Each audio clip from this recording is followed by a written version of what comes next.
Hey everybody, or two of you, three of you. I'm back. I'm in the hall outside of Senator Thune's office. Um, just waiting for him to let me in right now. So anyway, okay, I see the comments on there. That's good. So yeah, I'll be talking to Senator Thune about the Netanyahu speech.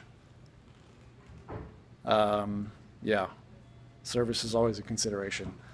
Yeah, hopefully my signal is good enough. How are we doing? Are we on? I am, yeah. All right. All right, we're going in.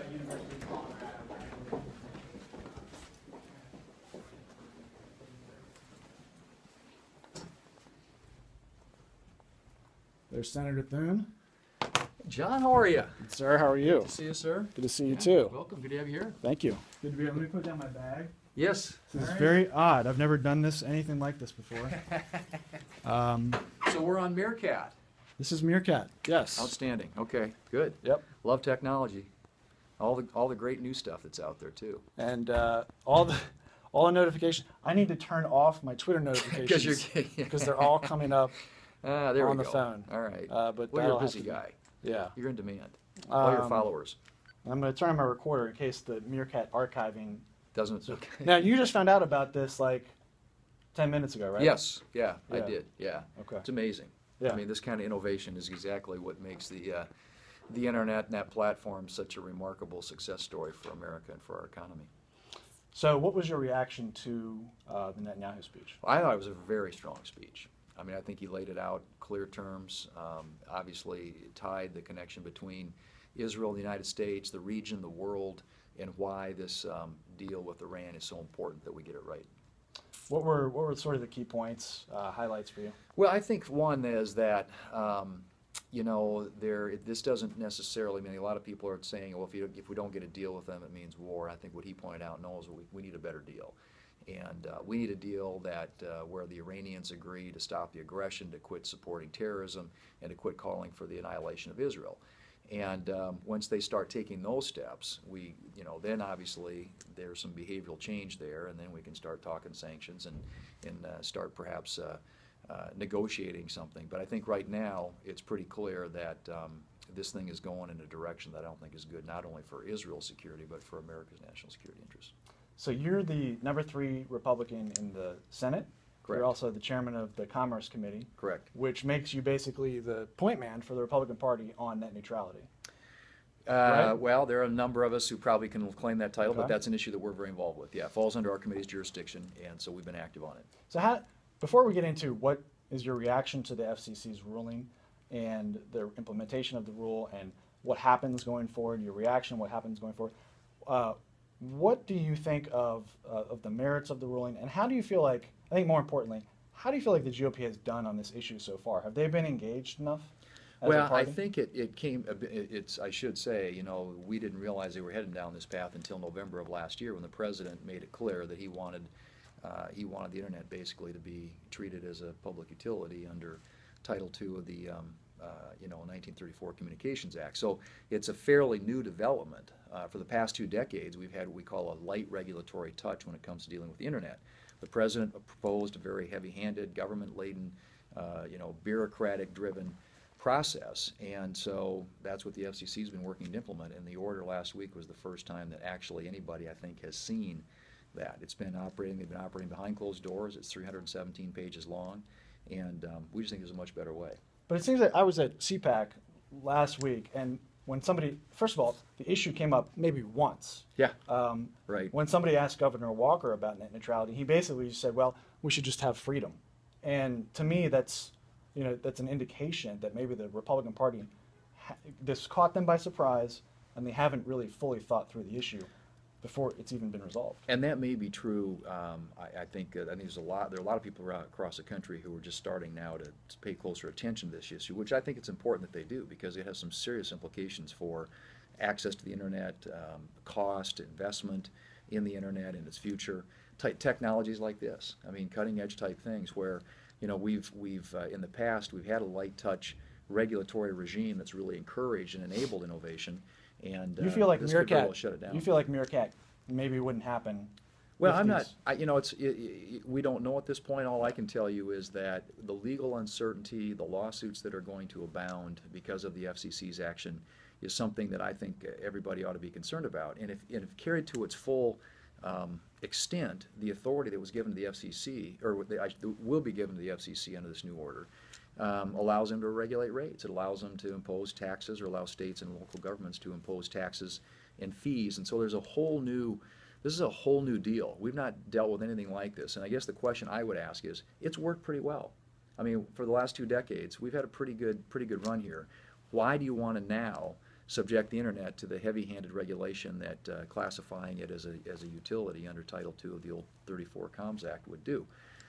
But I do think that Republicans, we've been on it for quite a while. I mean, I've got a response. I've got a piece of legislation that's 6 pages long that we filed weeks ago, or released 6 weeks ago, that, you know, accomplishes the things that we think the administration and people who are concerned about, you know, any types of abuses on the internet, it takes care of those things, but does it in a way that doesn't see this vast amount of authority and power of the FCC.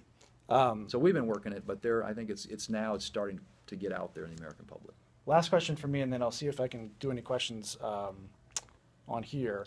But what happens going forward from your end? You're going to be hoping to propose some legislation. You've got some out there. What's the difference between your approach and the FCC's and Well, Obama's? basically, I mean, ours, one, it creates certainty. You know, Congress is the only place where you can put clear rules of the road in place, and that's where we ought to be doing this. The FCC is going to end up in court for probably years, and there's going to be a lot of legal uncertainty associated with this. So Congress can create clear rules of the road. What we do is we ban throttling, we ban you know, blocking of unlawful, or I shouldn't say the blocking of lawful content.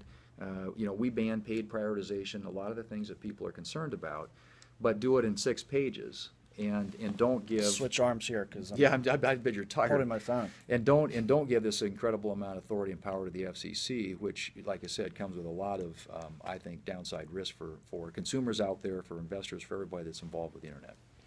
Any questions out there from you guys watching? We've got 34 people watching. Not as many as Matt Mazzio yesterday, Okay. the VC investor. Well, it's, you know, It's new. I'm not an exciting guy, and this isn't a real exciting subject, but, you know. Well, it's is that something. part of the problem?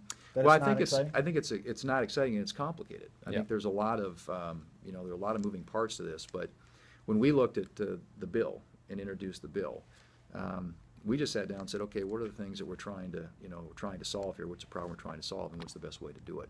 And we were able to do it in 6 pages. So we're going to take Impressive. input. We're going to take input from other. We hope to get Democrats and Republicans up here interested in the legislative solution, and we're going to keep working that. All right, we have a question from Alex Leo, at Alex Leo. She says, how are you read it. spreading, it's down here Oh, in okay. white. It says, how are you spreading your message on net neutrality to people under 30?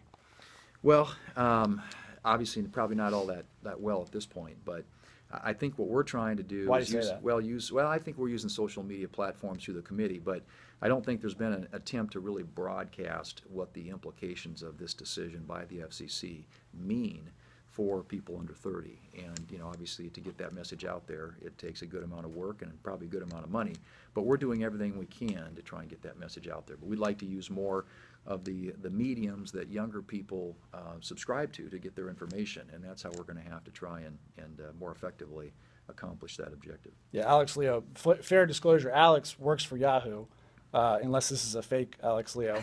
Okay. She says net neutrality is exciting. Oh, good. I'm glad you feel that way, Alex. She's on the social media side, so she can say that. Right. But I mean, that is part of the problem, right? Because Uh-huh. in terms of message, net neutrality is net freedom. Right. So why are you guys? Well, it's. You obviously disagree with that. I think it. Well, I shouldn't say that. I think it gets labeled that way, and I think they've done a very effective job of labeling. When they say net neutrality, people assume that means open internet. But we think that, you know, to achieve what people want in the end, which is an open internet, the way to do that is to have Congress step in and establish clear rules of the road rather than rely on a statute that's literally 80 years old. I mean, that's what the FCC is using as its portal to regulate the internet, is Title II of the 1934 Communications Act.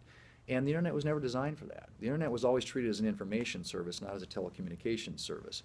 And up until this FCC order for the last 2 decades, that's the way the Clinton administration viewed it, the way the Bush administration viewed it, and for the first few years of the Obama administration, the way that they viewed it. This is an abrupt change and a very radical departure from anything that we've had up to this point when it comes to how we treat, how we regulate the internet. And that's why I think it has tremendous risks associated with it, and a lot of uncertainty and a lot of just protracted litigation around it. All right, we look forward to watching what happens from your point of view on this. What do you think of Meerkat? I'm impressed. I mean, hey babe, this is what it's all about. This is our future, and it's exciting to me that there are entrepreneurs out there who are looking for new ways in which to use the internet and new platforms that can broaden its reach. And this is just another example of that. Can you invest? Plus, look at that handsome devil. Look at you. Man. You look at that intellectual look. You got all those great specs going for you. Yeah. Yeah. Can you invest in Silicon Valley firms? Can members of Congress probably invest? hard to do that because we make policy in that area. Right. I've been in the past. It's a gold rush out there. I've had opportunities to do things, and whenever you're working in this area, it makes it very hard. All right. To avoid the conflicts. All right. We're going to sign off, I think. Thank you, Senator, for being, I think, maybe the first politician ever interviewed on Meerkat. Well, I'm sure you'll have a lot more exciting issues and exciting people to talk to as this new don't sell yourself technology short. develops. But I'm delighted to be able to say, to the first one to use the technology. So congratulations, and I wish you a lot of continued success. All right. Thanks, guys. Thanks for watching. Appreciate it. Thanks, John. Pretty incredible.